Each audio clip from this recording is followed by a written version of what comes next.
Ang report na ito ay tungkol sa Mount Canlaon or Bulkan Canlaon.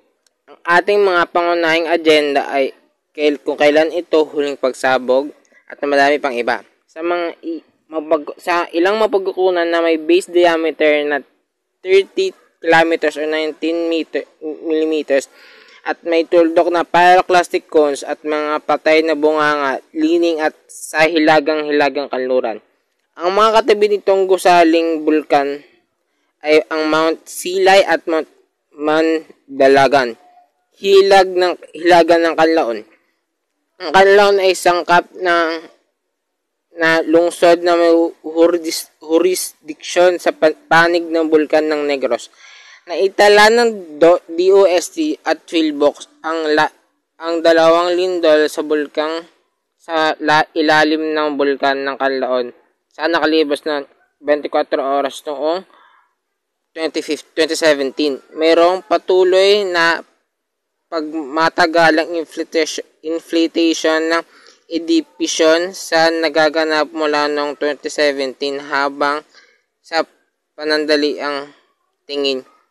Ang mga southern flanks ay naitala ang mabagal na inflation ng mga mas mababang slope mula noong Mayo 2019 at binibigkas ang inflation ng itaas na slope sa pagkatapos ng Enero 2020. Ayon sa DOST, inumungkahi ng mga tagapahiwatig na ang aktibidad ng hydrothermal o magmatic ay nangyayari sa ilalim ng erupsyon. Matindi ang pangamba sa mga unit ng pamahalaang lokal at pampubliko ng mga pagpapasok sa 4 na kilometro na radius na parameter danger zone ay dapat na mahigpit na ipinagbabawal dahil sa mga karagdagang posibilidad ng biglaang mapanganib na pagsabog o singaw ng pyroclastic.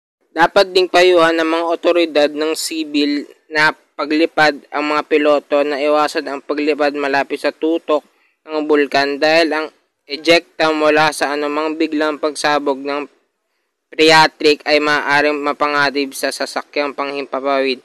Ang mga DOST o Philbox ay masusing sinusubaybayan ang mga aktibidad ng